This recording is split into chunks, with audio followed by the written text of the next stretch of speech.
How to lock apps on iPhone. So scroll all the way to the right until you see App Library. Tap on it and then just search up shortcuts. There you go, shortcuts. Every iPhone has this app by default. Now in the very top right, you're gonna click this plus icon and you're gonna search for lock screen. There you go, lock screen. Now tap on it. Tap done.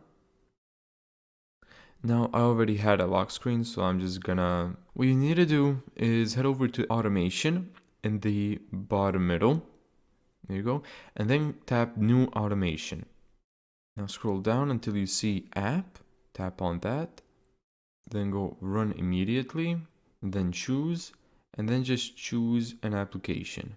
So let's do a random app like that, like Family Link. Then click next. And there you go. Thank you so much for watching this video.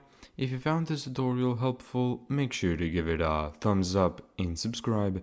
And as always, see you in the next video.